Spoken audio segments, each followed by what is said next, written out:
As of 2021, the U.S. alone spent $4.3 trillion on healthcare and over $600 billion on prescription drugs. And those numbers are increasing steadily. And yet, despite all of this money and the amazing advances in medical technology, we're sicker than ever and getting sicker. What's going on here, and who's to blame? Is the problem the system, or does the fault lie with us, the consumer? If you're someone who's interested in how we as aging individuals can defy the odds and live strong, healthy, vital lives, then stick around. We have a great show for you today.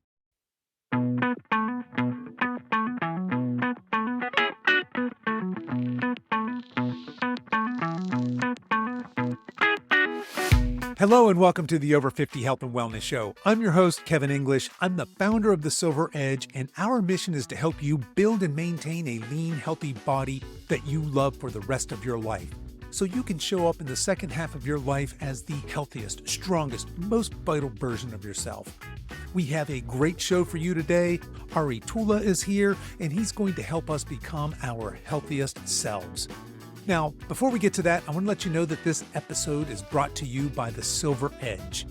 If you are ready to feel confident, lean, strong, and healthy, it's time to stop wishing and start achieving with The Silver Edge coaching services. This is the premier one-on-one coaching program designed specifically for men and women over 50 who want to lose weight, get back in shape, and live a life they truly love, all without sacrificing the foods they enjoy or spending countless hours in the gym.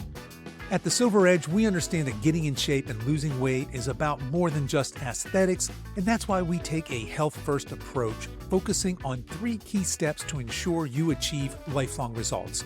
Step number 1, metabolic health. Before diving into a diet, we make sure your body is metabolically healthy and ready to take on the challenge of shedding those unwanted pounds. Step number 2, accelerated fat loss.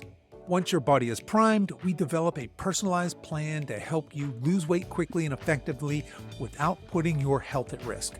Step number 3, lifestyle integration. To ensure lasting success, we help you develop the mindset and healthy habits needed to maintain your new body for the rest of your life. Just imagine your future self, confident, lean, strong, and vital, living a life you truly love. You can learn more over at silveredgefitness.com. Just click on the coaching tab, or you can shoot me an email at coach@silveredgefitness.com to schedule a conversation. Your future self is waiting, and so are we. Reach out and let us help you unleash the best version of yourself starting today. Okay, enough of that. Let's get on with today's show.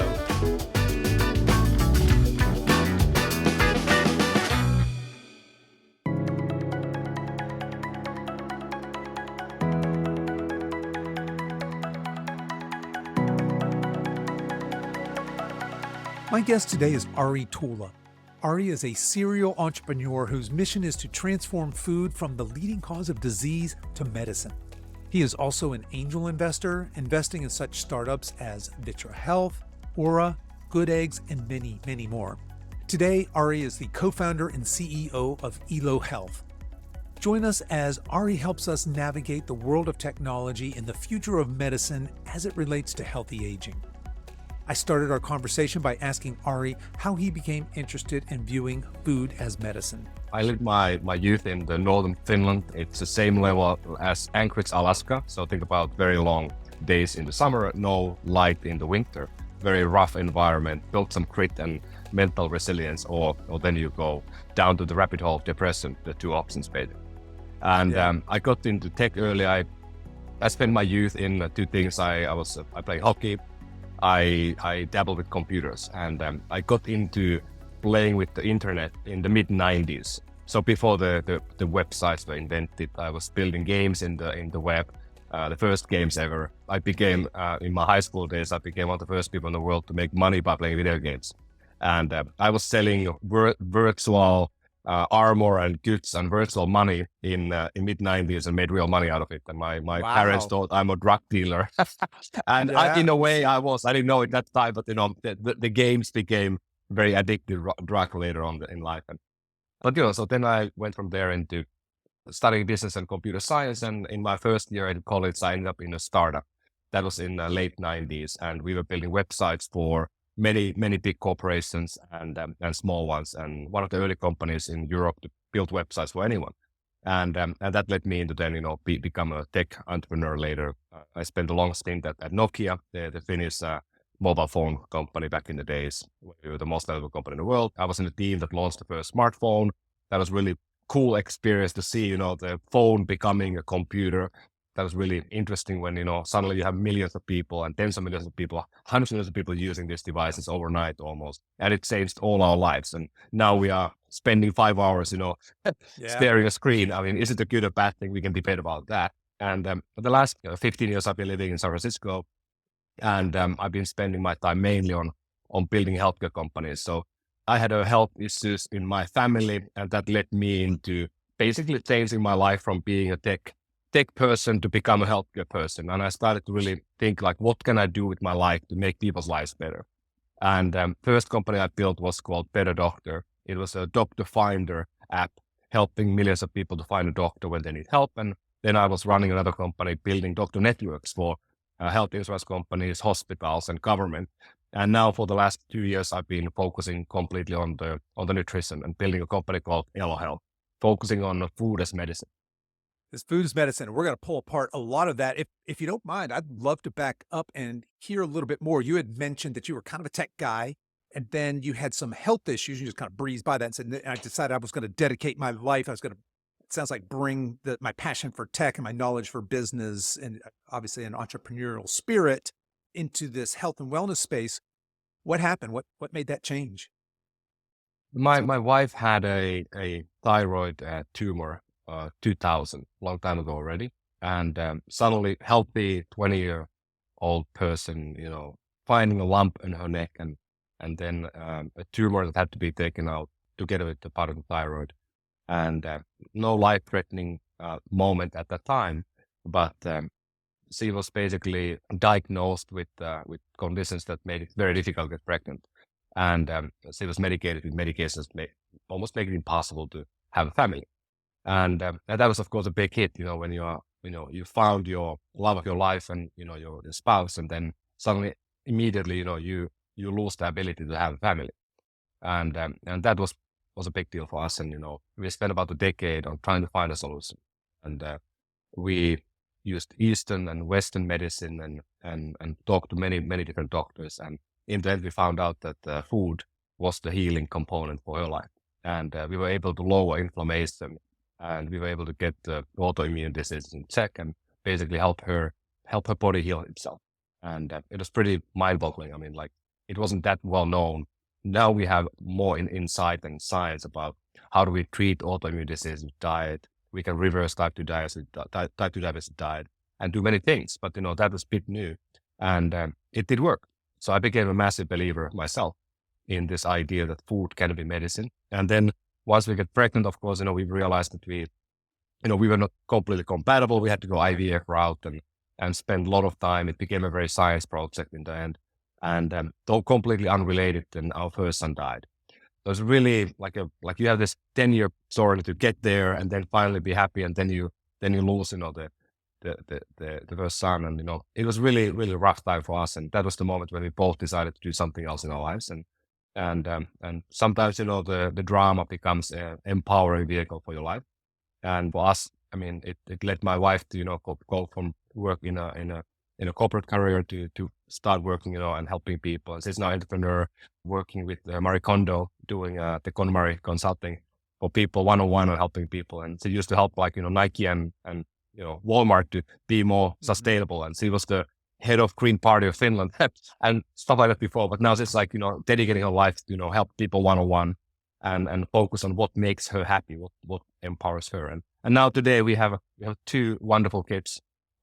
So all the drama is kind of behind us, but it was really difficult time for a long time.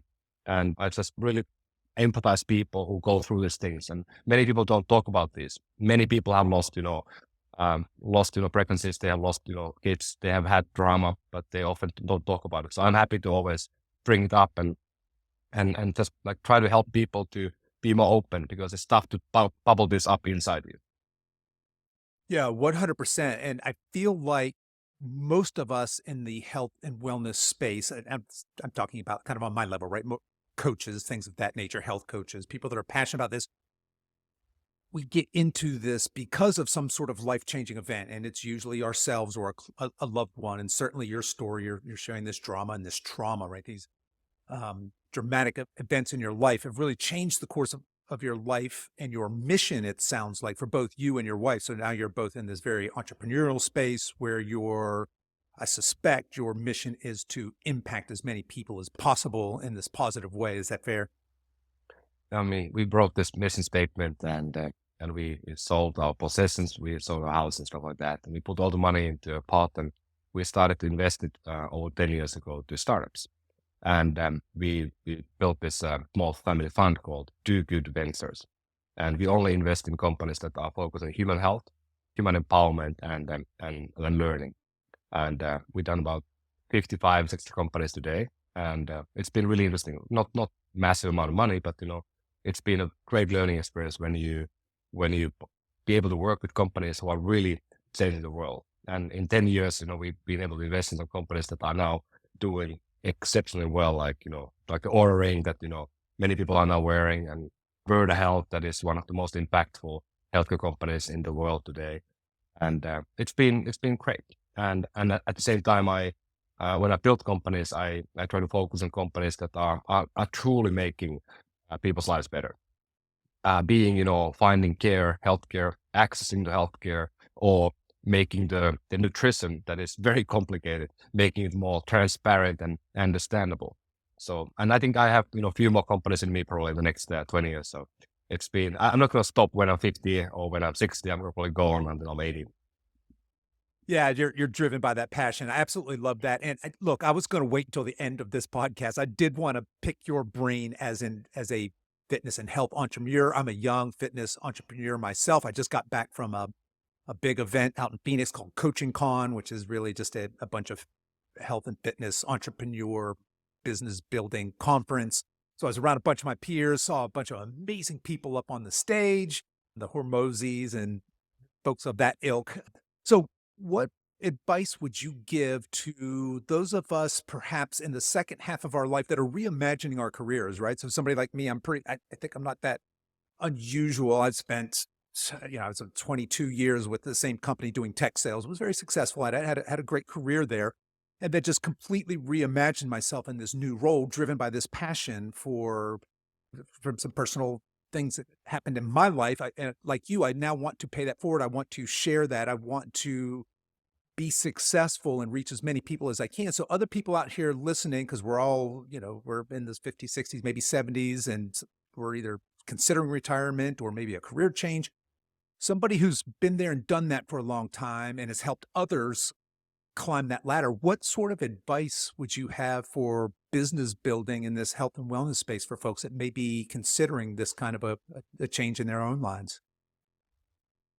There are many things that we could start from, but I think one of the foundational factors is that if you are, let's say you are in your 50s, 60s, and you probably are in a pretty good position in a way that you know who you are. You likely have some economic stability, so you can probably take risk more than some other people who have maybe young kids, maybe you are empty nester. I think it basically is almost like, why wouldn't you do it? I mean, you can do it, and you can take risk. And it's always like asking, like, okay, the biggest risk is not doing what you want to do. Mm. That's the biggest risk in a way, not doing the thing that you have passion or you really want to do. And I just tell people always that you just need to decide and then put the foot forward and move. I mean, that's the most important thing. I'm not saying that you should mortgage your houses and put all the money in one pot and then go all in and have a passion project that can die and then you have nothing.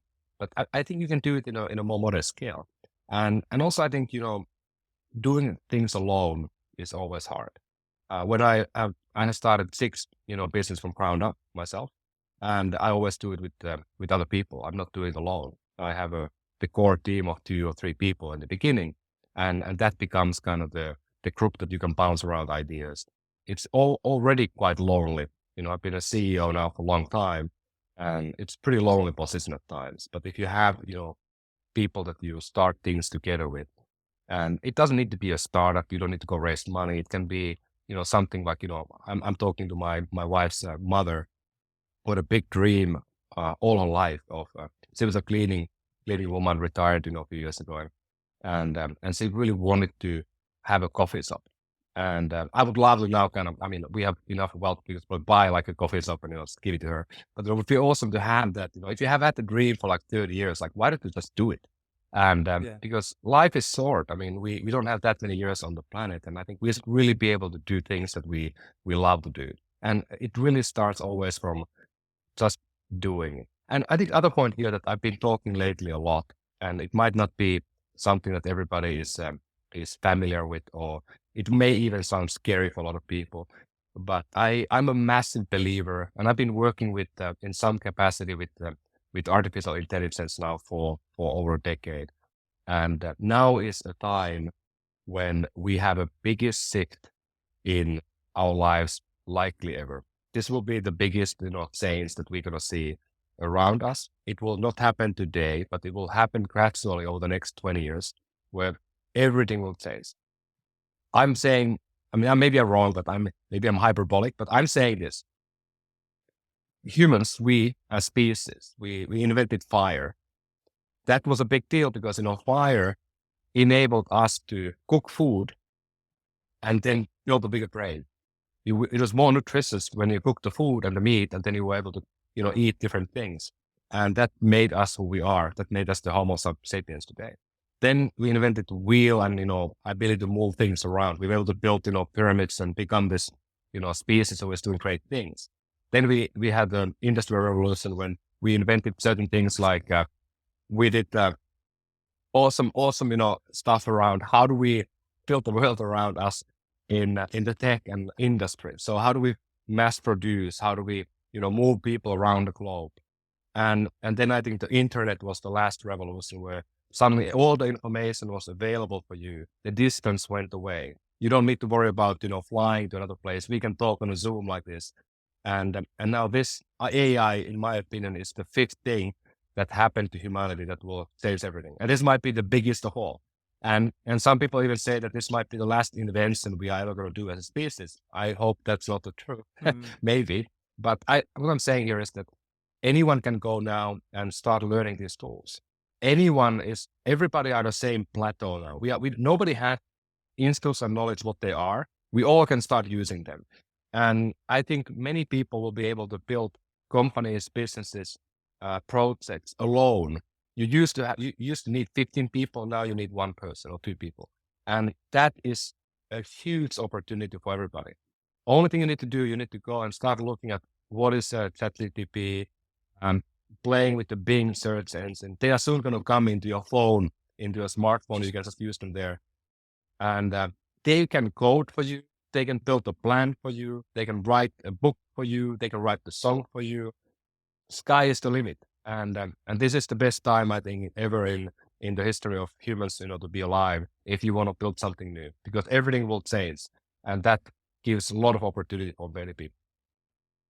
Well, thank you for sharing all of that. So what I heard there was your biggest risk is not taking that step and to take these small steps and to just get moving, start in that direction.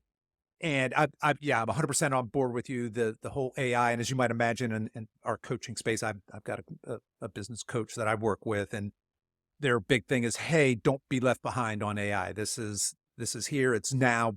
This is the ground floor. Get in now. Figure out how you harness these tools, because that's all it is. It's a tool right now, but it's changing so fast.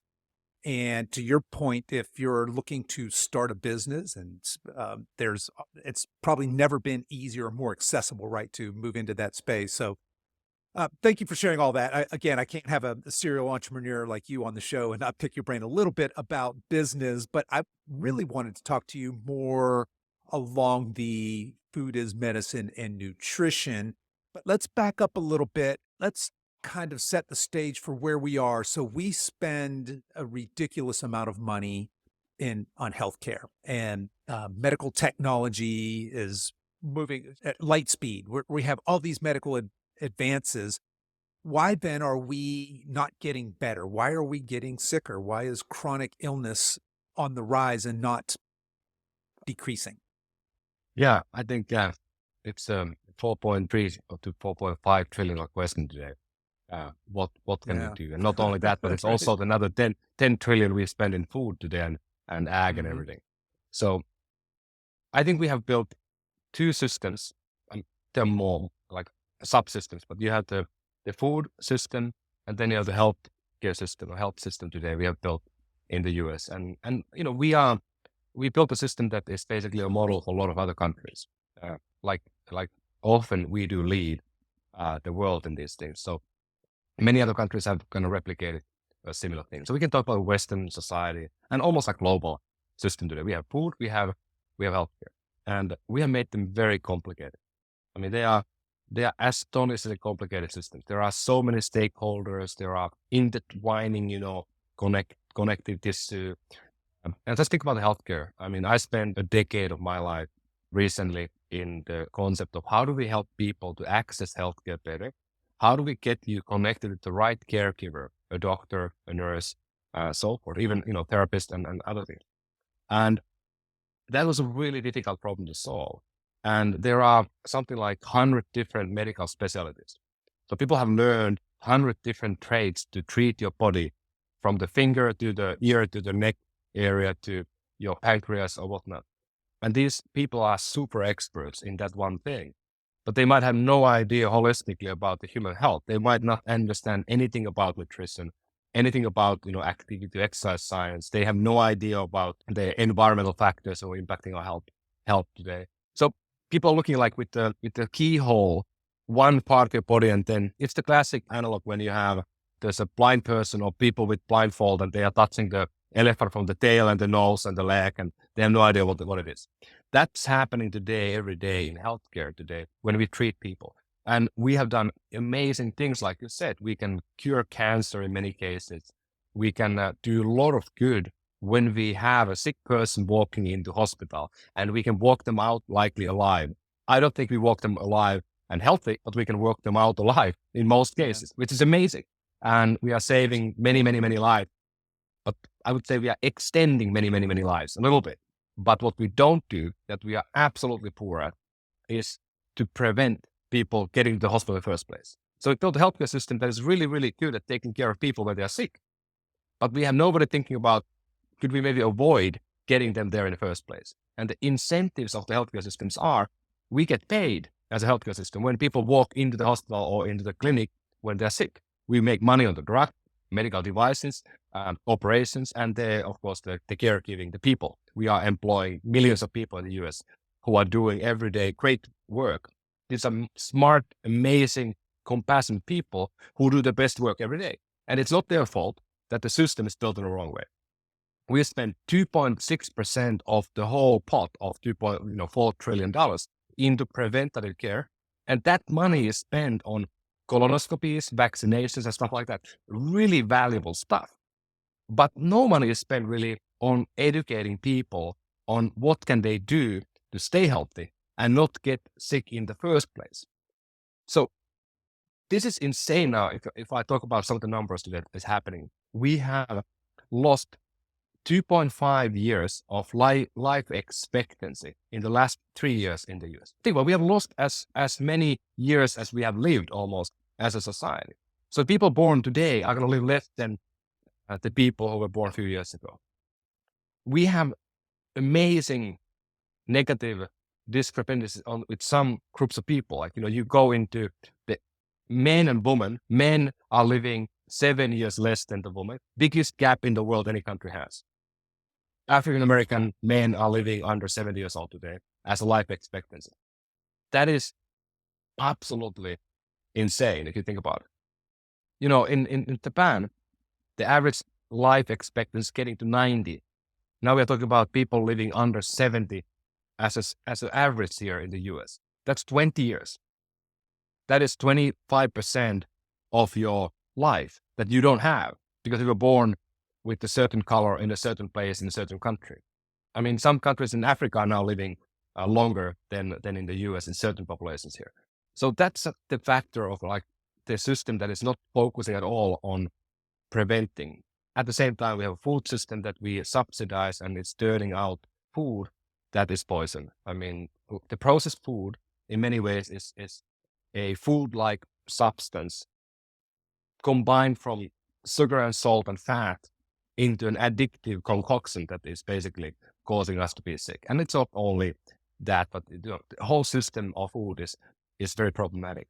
And that's like, what can we do? Like every indicator, every graph that we look, and the government and the decision makers are looking, they go in the wrong direction. Yet we spend more money every day on healthcare, on healthy products, on coaching, on education. It's not really happening, but we spend way more money on like exercise and equipment and classes and stuff like that. So why it happening? So we have a group of people like, maybe, you and me here who are getting healthier in a way. We're going to live great life until we are probably 70, 80 years old. And then, many other people are not getting any of that. So you have this sort of group of people who are getting healthier, and then people who are getting sicker every day. And one factor, last point here, is that it's very interesting that, the first generation today, the millennials, are now coming of age. They are starting to be 40. And these are the people who have been living life in this new food system since they were babies. They have been fed now in schools with this addictive concoctions of processed food, and they have now done it for all their life. Many of them are today at 40 sicker than the 60-year-olds of today. Yeah. They have gotten sicker faster because they've been doing this for a longer time. So many people today who are 60 or over are actually healthier because they did not live this life. You had good food when you were growing up. You ate real food. You didn't eat, the concoction that looks like food. That's a pretty bleak picture, and I wholeheartedly agree with you that we've got this broken system. And do you feel like, because in my mind, I'm trying to figure out why, right? We have the capital, we're spending like you mentioned, the 4.6 trillion, I think it is, a medical spend now. Do you feel like there's a financial reality? Because you alluded to the fact that there is money to be made in sick people, right? Certainly big pharma, medical system, they employ a ton of people. And a lot of these are publicly held, publicly traded companies. A lot of our medical systems now are in these big giant collaborations, and they get on quarterly calls with Wall Street about their projections, their revenue projections. And if they miss those projections, they are pounded. In other words, their stockholders take a hit because their stock goes down. You say, hey, you were going to grow 15% this quarter and you didn't. And there's a financial reality there that's pretty ugly. Do you feel like that maybe that's part of what's holding us back from this healthier preventative approach? Or does it fall back more on us that we have traded our health for convenience? We said, okay, this macaroni and cheese tastes delicious and Pop-Tarts are good and Coca-Cola's, Budweiser beers are wonderful. Or is it some sort of combination? Why are we where we are today? And I wrestle with this question every day. I'd love to get your insights on that. That's also a great question. And I think it's the latter more. I mean, we have to be responsible. It's up to you and me and everybody listening to take the responsibility and, pull up from the bootstraps and do it, because nobody can do it for us. I mean, many other things, we are resilient. We want to make the call. And then now it's easy to point up healthcare system, right, or pointing up the food companies or pointing to politicians. We voted the politicians to be there. It's our call. So it's up to us to make the difference. And I think we are in level that this should be a crisis, like a national crisis. Yeah. Yeah. And this I think it is. I just think it's not being acknowledged. I absolutely think it's a crisis. Yeah. I mean, it's like if we whistle, like, we have had very horrible crisis in the last 200 years, 100 years even. And I think, if you think about the Americans and the policymakers, they responded, like this is like the First World War, we went there and we fought the war, we turned it around and, peace prevailed for a moment. Then Second World War, the second happened. Like this is an equal crisis. Or the COVID, what did we do with the COVID? We came together in a way, and mistakes were made and, people died. But, I think we had a moment of resolute that we're going to do something about this. If we would do the same approach we did with COVID, with the problem that is, I think the obesity epidemic, maybe the underlying, factor, we could fix it. I mean, no question about it. At the same time, by the way, we of course has a very big looming issue with the environment and climate change, and we could also fix that. If we were to do the same thing, we would fix it. But now we are focusing on 1,000 different things, and it's like cut by 100 different small cuts. We are not getting anything done. But if we would focus, we would do, and government could do a lot. And I'm not saying that the government will take responsibility or do anything. It has to be us people moving our feet and again making the change happen. And every day, what we can do, we can vote. That's a pretty slow process, but more importantly, we can vote with our wallet. Every time you go to a store or you open your Amazon or whatever, it's your decision to buy the stuff you buy. And if you don't buy the stuff that you don't want, then that company will go under.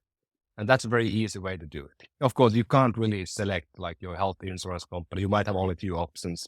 You don't have that many doctors maybe in an area. So it's more difficult, in healthcare to be a consumer because it's a kind of pseudo market. And it's really more like a public market, like government market today. Half the money in healthcare is almost spent by government. So it's not really a real market today. So it's difficult. But at the same time, I think we have to also look at, the companies out there who are creating the food, who are making a ton of money. We need to look at the healthcare systems, the insurance companies and others. I mean, the people in there, I work with many, many, many of them. They are good people, but the way they operate is flawed. And it's mainly flawed because of the incentives today. We are still incentivized in healthcare to do more things. Like, you go to doctor's office, how many times you have done that? And you're like, why do we do a blood test and we do imaging and we do all these things that feel unnecessary, but they are done because, they make money every time something is done. And that's the business of healthcare. And the last point, I think on this topic, I think today, if we think about the nutrition and the health, and especially the obesity epidemic, one thing that will happen soon, and I think it will solve some of these things. First, there will be devices. Like I said, there's an Oura ring that, I track my sleep. There's an Apple Watch. I have a Whoop band. Call me insane. I have too many things. I have a glucose monitor on today. I'm trying to be, a guinea pig for the things we do at my company. But, and you don't need this many things. You maybe need one. But the fact is we are collecting more data about our bodies every day now than ever before. Every day there's 1 million data points collected my body today, and I can see that data in our cloud at the company. These devices are soon able to give you indication in real time about your health. They will soon be able to tell you if you ate something that will make you sick. They will soon be able to look at your blood work in real time without pricking your skin or pain. And when that happens, we will all see when we do something bad for our body. And we can see the outcomes immediately, not, 2 months after on a weight scale. And that will change everything. And then at the same time, on the bigger healthcare sphere, we already talked about the AI a little bit.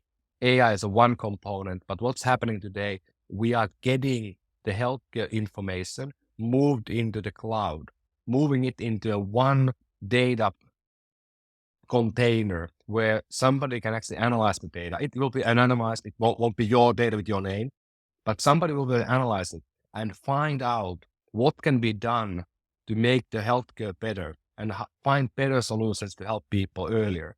And that will change again everything, because then we can deploy AI. And if you really think about health and healthcare, think about when you go to doctor's office, what is the first thing they do? They take your weight. They often take your height, 50th time. You haven't really grown a lot, kind of funky. Right. And then they look at your blood work. They look at your blood pressure. So it's all about data. It's all about information from your body that they then make decisions upon. Almost every healthcare decision today is being impacted by a data point from your body, from a measurement, or from your blood. Almost all the money we spend in healthcare today is because of some test.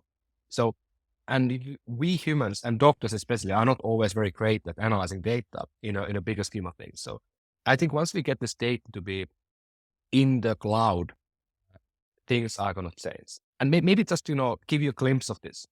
I think we listeners here, we remember, when there was a travel agent that we walked to, and we were booking a trip to Mexico, and you had to walk the real person and then talk with them on the counter, and they're gonna book the travel. You get the tickets, the paper thing in a mail.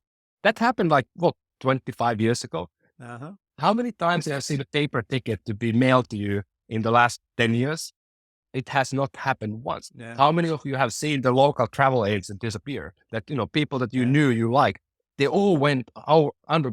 There was basically 10 million people who work in that profession. They all went away. How many times you go to a bank teller today? And how many times you walk to bank and actually, because maybe you didn't lose a card or something, you walk there to actually talk about your banking needs. It never happens anymore. So we basically have industries like the travel, the media, banking, and they already moved into the cloud, into the internet. Nobody is doing it anymore face to face. Healthcare is still in the movement phase. It's moving there. In a decade, the move has been done and completed, and the whole industry will look completely different. It will be, you don't recognize it. So today, how many of us have an electric car? How many of us have taken Uber? Almost everybody. So what's happening there is that the automotive industry, it's in the halfway of this sort of a change, going from being offline to become online. What's happening? Cars are basically self-driving. Cars became electric. Taxis went away. I mean, massive changes happened in the last 5 years. And that will happen in healthcare soon.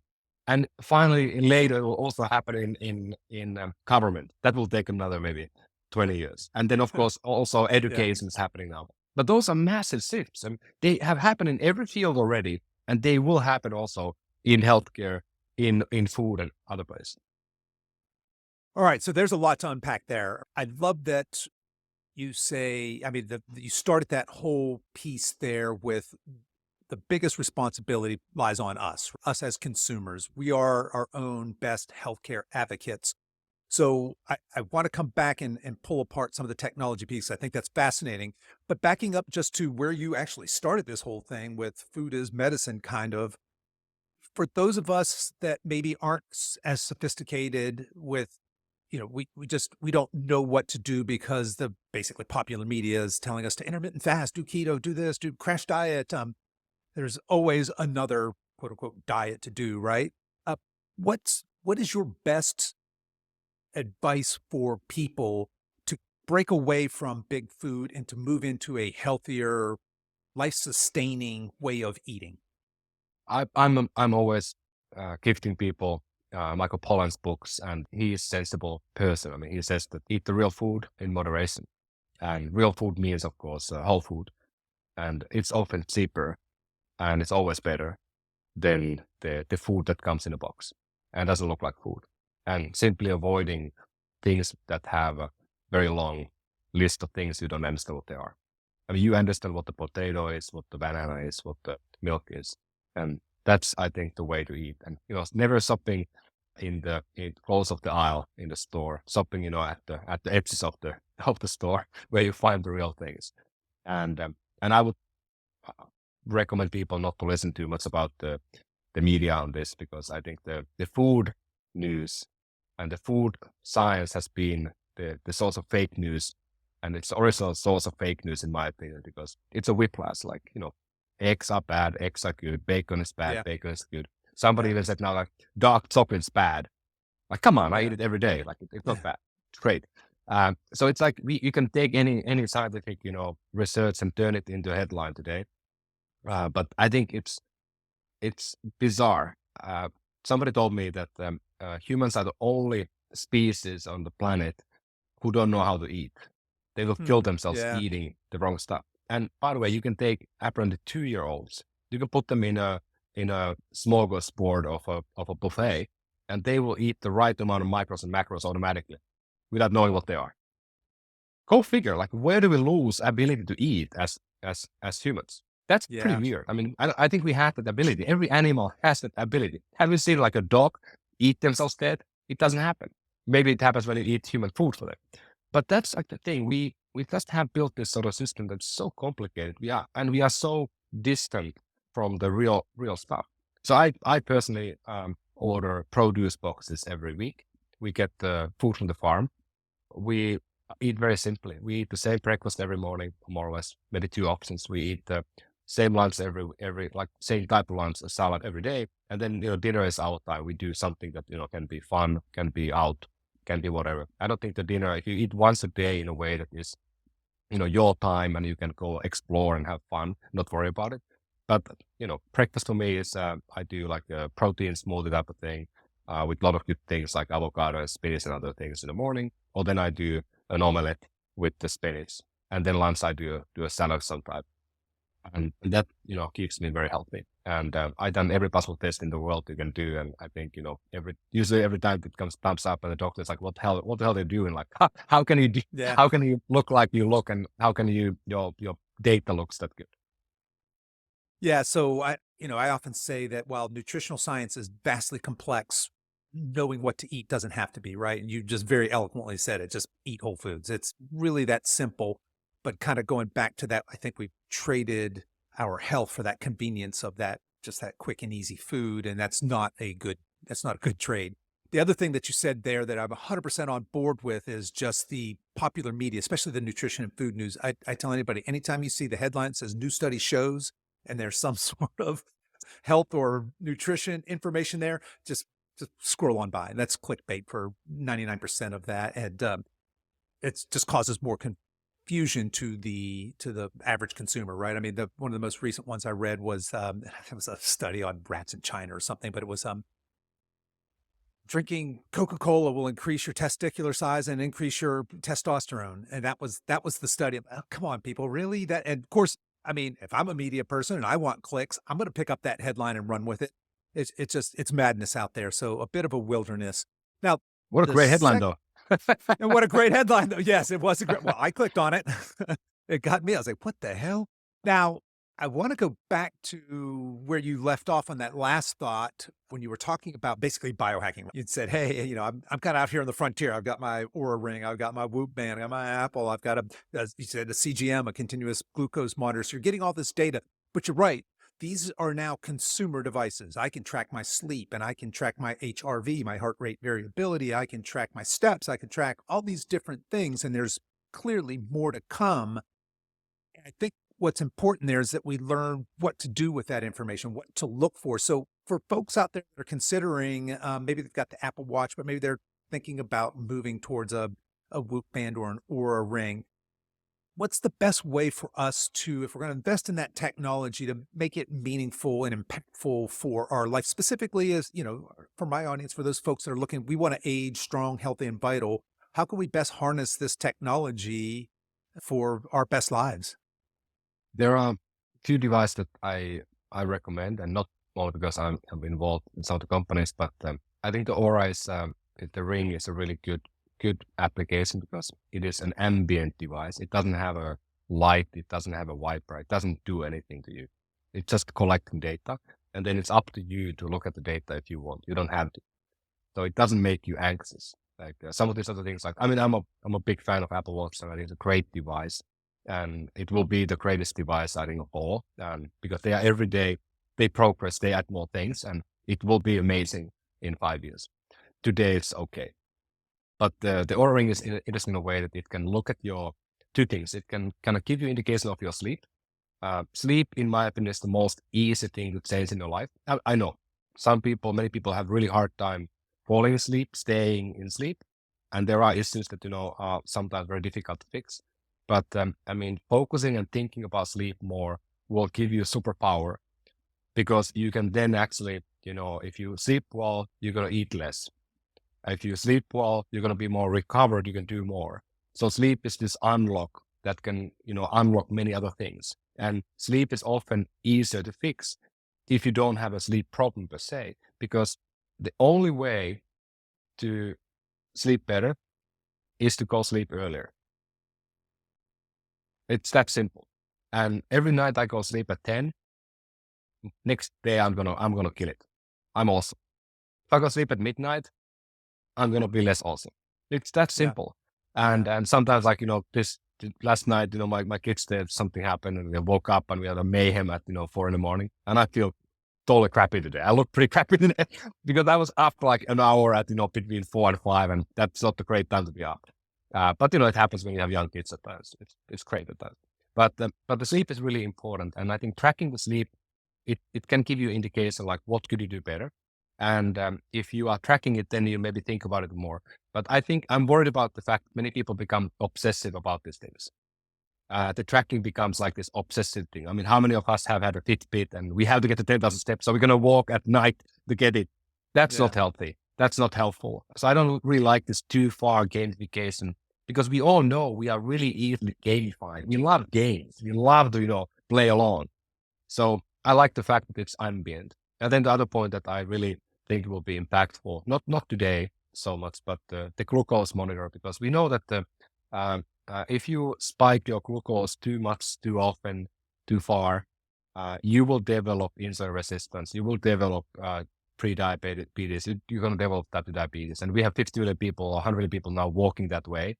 And half the people are going to be diabetic in the next 25 years. So that, I think, is a really key thing, because it's the first time ever we are getting a real-time feedback of our food. You can eat the pizza and you see that you are on a red for 25, 30, 40 minutes after it, right after it, and you can see the red mark. I don't think you're going to do that every day after that, if you know it. Like for example, I didn't know. I'm from, northern Finland, and my palate and my ancestral palate was very narrow. We had no rice, we had no corn, we had no fruit, we had no wheat, because, I live in Alaska, basically. So you have, game and berries and fish. And I can tolerate milk really well. I have no impact at all in my blood glucose on milk or even ice cream. But oh boy, when I have a rice bowl, I'm going to be spiking for hours. And I had oatmeal every morning for 25 years. And I looked at the data first time 3 years ago, and it looked absolutely horrible. I mean, I was spiking for an hour and I felt it. And once I saw the data first time, I stopped eating oats, and I haven't eaten oats for 3 years now at all. And it made me feel much more grounded, much more calm. And what happened while using a glucose monitor for 3 years? I don't recommend people to do it. It's very expensive. It's very involving, a big needle, stuff like that. But it will be soon in your wrist in a few years. But what I learned was a big surprise. So that device, and the fact that I was looking at the data over and over again, and you heard me say, I eat very similar food. So of course I don't learn much anymore. It's the same. But what I learned is that when I spike glucose, I started to sense it in my inner ear. Maybe I'm crazy, but I started to build a new sense when I can feel my glucose going up. Usually when you feel sluggish, you feel tired, you eat a burrito and you feel like, that is the time when the glucose goes up. It went up already, you don't feel it. But when it goes down below the 70, you're going to be feeling really, really bad and tired. But I started to feel it going up in real time. And I was like, wow, I have a superpower. And because of those devices, you can build a new sense in you. And I always say this to men. We have the secret that, men suck. We don't know if you are thirsty or hungry.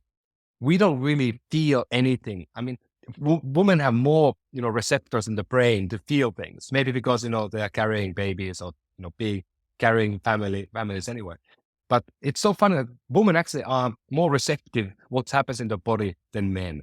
And we suck at it. And I've been really bad at it. And I've been trying to learn to be better at listening to my body for the last decade.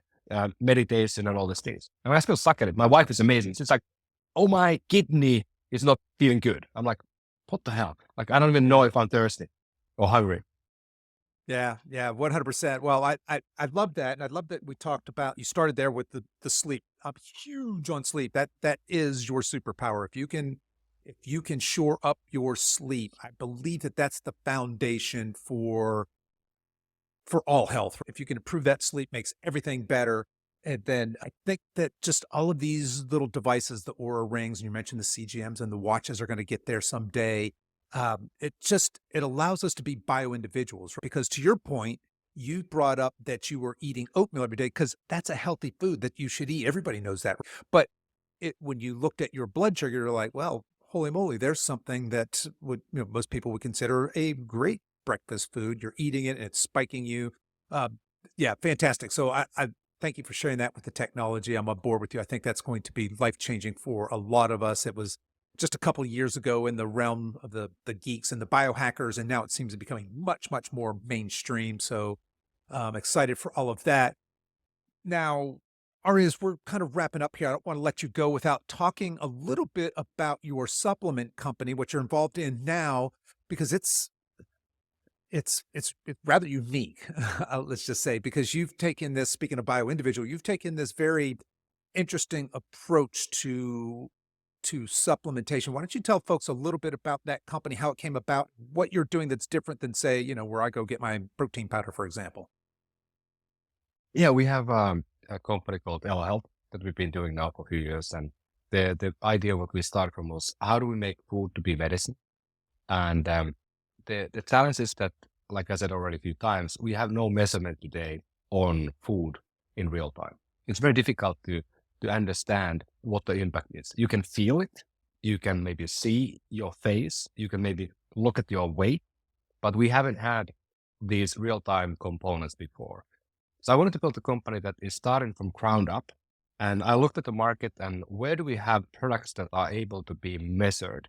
And the first product we picked was supplement pills, vitamins and minerals. And these are things we can measure in our blood.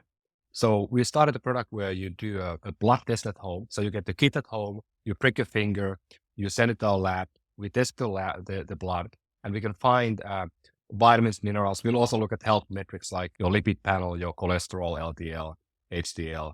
We look at your A1C, your biomarker for diabetes. We also look at your inflammation. We look at your iron values, vitamin D, vitamin B, and others. So pretty comprehensive panel. And then we find out what you need. Are you today having gaps in your nutrients? And then how do we fill those gaps? We send you monthly a box of supplements in a daily package that have the right ingredients. And then we test again. And surprise, surprise, we have now done this to thousands of people. And 90% of the times we find that people have something on red or yellow in the beginning. And then 6 months later, we have been fixing those. So it's pretty impressive that you can actually measure and then you can do and then fix. So that's a validation for me personally and our team that, food kind of can be medicine. And I think, supplements, these are micronutrients that are food. The second product we created is we call it smart protein or smart recovery product, where we have a powder that has protein, electrolytes, it has vitamins and minerals, and it has also energy, carbohydrates for people who are more active. And the idea is that you can take this before or after exercise, and you can recover better. And we were like, how do we do a kind of feedback loop here? So we take the data from your Apple Watch or from your Oura Ring or elsewhere, and we use that data to design you the right blend of protein. Of course, we also ask a health questionnaire like your weight, your gender, how you eat, all these things. And then we create a product that is changing every month. Every month we send you a bag of protein or the product, and it will be different based on what you have done. And then we wanted to do, how do we do like a real-time feedback loop here? And we know we can track the exercise. So for example, if you go for a walk or you go for the gym or you want to go for a bike ride, then after every activity, we tell you if you need to take the product or not and how much. So that's now been live for some time, and people love the idea that there's this feedback loop. And, we're talking to like sport teams, like, the NBA teams, the NFL teams who want this because it's better than what they have today. But we are giving it out to everybody now. And what we also then did on both products, and why I love what you do, is that there has to be a human component. Yes, AI is coming, all the stuff, but we are pairing every person with a dietitian that they can work one-on-one to get the real outcomes. Because, you can modify your micronutrients or take supplements, you can take powders and, all this stuff. But in the end, like I already said, it's about the food. It's about what do you eat every day. You can supplement to optimize. You can supplement to get better at some ways, but you have to eat better to really impact your health. So the dietitians are able to help people, and you have an app on the iPhone today on the Elo, and you can ask any question you want from the app, and there's a real person that a dietitian who can respond within 2 hours. And that's available now, part of everybody who signs up for the service today. So it's a pretty cool concept, and of course we want to add, later we're going to go into food delivery, we're going to go into meal delivery, but that's going to be in the coming years. But this is the beginning, and many people are really excited about what we do. Yeah, I mean that's exciting stuff. I mean, you look at in the U.S. here, the supplement industry. It's a billion dollar industry. It's unregulated, which is look. I'm not advocating for regulation necessarily, but you have no idea what you're getting. And I think a lot of people, in an effort to be healthy, go to their local drugstore and say, "Well, I heard that I should take a multivitamin," so they pick one of those up at the CVS or the Walgreens or wherever. Oh, I should take fish oil, and they just grab the fish oil tablets off of there. Oh, I've heard that most of us are, we're lacking vitamin D, we're lacking magnesium, whatever it is, and they go grab that without, like you're saying, without any real evidence. Or are you deficient in that? Chances are you are, because most of us are horribly deficient in a bunch of things. But I think your approach, this laser approach where, hey, I'm going to send you a little card in the mail and you're going to prick your finger and we're going to do this analysis and then really tailor something, going back to that bio-individuality specifically for you. And it's this ongoing feedback. I think you're onto something that's really, really cool there. So yeah, I find that fascinating. I did not know before this, researching for this interview, that you guys existed, or even that was a service. And that's just that gives me hope that we had started, hey, this is a pretty bleak picture of the direction we're moving as humanity from a health perspective. But work like you're describing here is pretty exciting. So fantastic stuff there. Well, Ari, as we're wrapping up, what's next for you? What's on the horizon? You've obviously you've done a lot. You're a serial entrepreneur, you're an investor in other startups. What do you have coming up in the next year or two? I think the big thing for me is that I really try to focus on just validating this idea that we have now with Elo, where you actually can take data from the human and then you can measure it, understand it, and use that data, not just the information, but give people answer to the question, then what? There are many things like these things today. They tell you, so what? I want to give you the idea, then what? And make it very easy to access the right products and make it also affordable.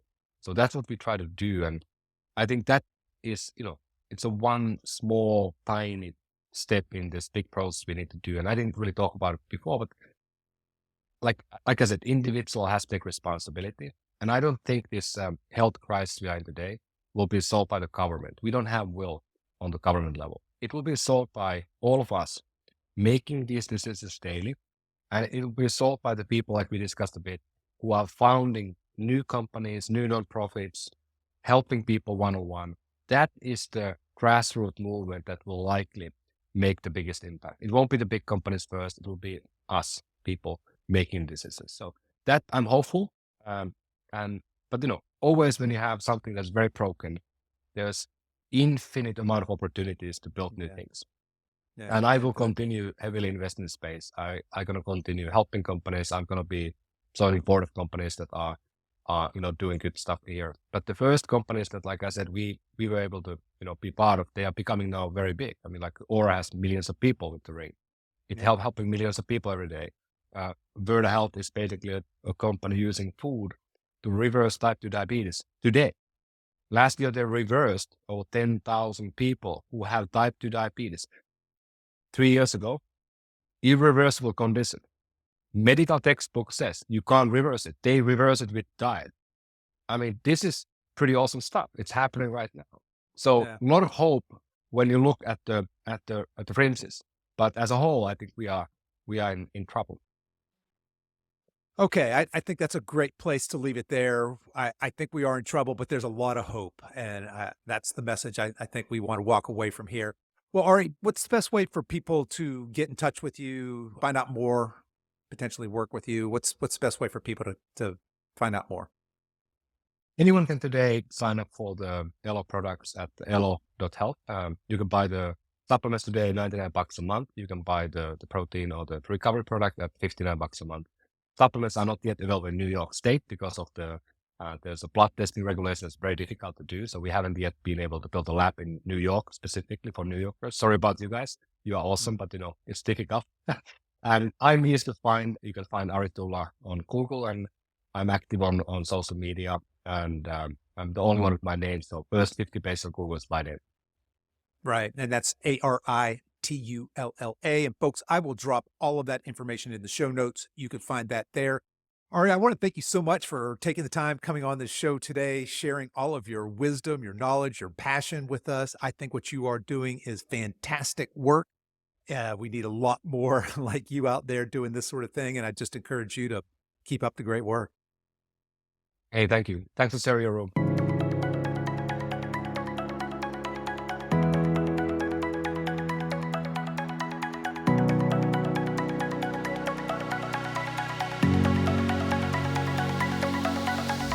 Okay, that's our show for today, folks. If you've enjoyed this podcast, I want to let you know that we have other free resources over at silveredgefree.com.